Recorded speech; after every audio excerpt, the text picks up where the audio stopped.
जोहार। सातवां सच के लिए रांची से अवधेश।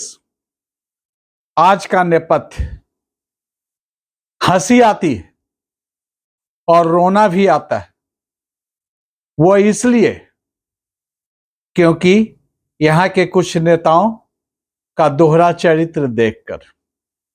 दिलचस्प बात है, हम जिस प्रदेश में रहते हैं उस प्रदेश में अक्सर स्थानीय होने का लोग दावा करते हैं, अपने को भूमिपुत्र कहते हैं और यहाँ के ओरिजिनल बाशिंदा कहते हैं। हमेशा वो अपने हक और अधिकार की बात करते हैं और अपने हक की लूटमारी की बात भी करते हैं।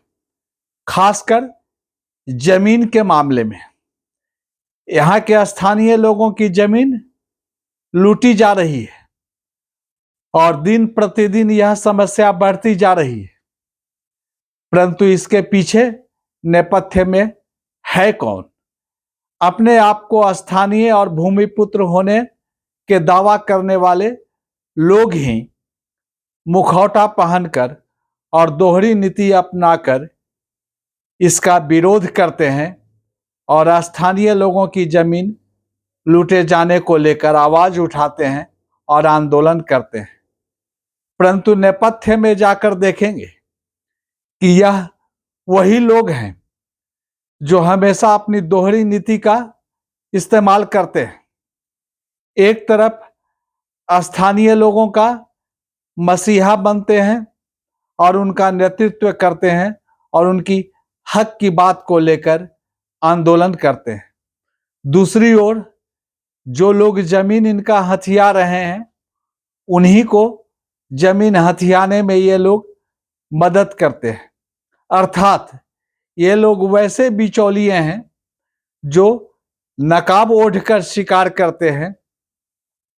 जमीन की खरीद बिक्री में इनकी बिचौलियागिरी की नीति का इस्तेमाल किया जाता है और यह लाभ अर्जित करते हैं। और दूसरी ओर जिनकी जमीन लूटी जा रही है उनका मसीहा बनते हैं, उनके हक में आकर बात करते हैं। अगर ऐसा होता नहीं तो किसी की यह हिम्मत ही नहीं होती कि यहाँ के स्थानीय लोगों की बगैर मर्जी का उनकी जमीन कोई हथिया ले या उस पर कोई कब्जा कर ले या लिखवा ले। आपने एसएआर देखा होगा, हालांकि वहां अभी कंपनसेशन के मामले बंद हैं, परंतु एसएआर कोर्ट में जो स्थानीय लोगों की जमीनों की बंदरबाट और कानून का आड़ लेकर लूट हुई उसकी भरपाई आज तक नहीं हो पाई। हालांकि एसएआर में कंपनसेशन बंद हो गया, परंतु नेपथ्य में यह खेल अभी सादा पट्टा के जरिए जारी है। अब सवाल यह उठता है कि एसएआर में जो भारी पैमाने पर जमीन की खरीद बिक्री लूटमार कंपनसेशन के नाम पर हुई, वैसे बिचौलियों पर अब तक क्या कार्रवाई हुई? कुछ नहीं।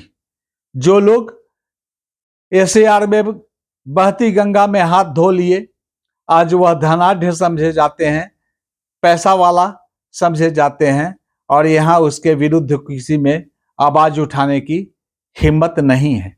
परंतु राजनीति करनी है, कुछ लोगों का यही पेशा है, इसी के जरिए उनकी कमाई होती है। इसलिए स्थानीय लोगों की जमीन लूटे जाने का मामला वो हमेशा बनाए रखते हैं और इसको चर्चा का विषय बनाए रखते हैं ताकि उनका आतंक बना रहे और दोनों ओर से उनको लाभ मिले।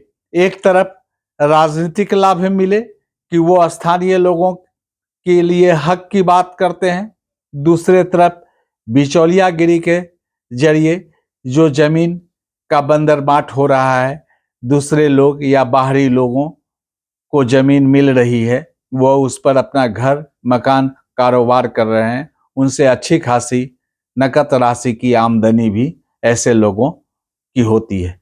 यह सिलसिला कई दशकों से हमारे प्रदेश में चल रहा है और आगे भी चलती रहेगी। यह सिलसिला का जहां तक बात है रुकने वाला नहीं है। लोग अपनी कमाई के लिए दोहरी नीति इस्तेमाल करेंगे और स्थानीय जनता को उल्लू बनाते रहेंगे और अपनी रोटी सेकते रहेंगे। धन्यवाद। जोहार। आज इतना ही आज के नेपथ्य में।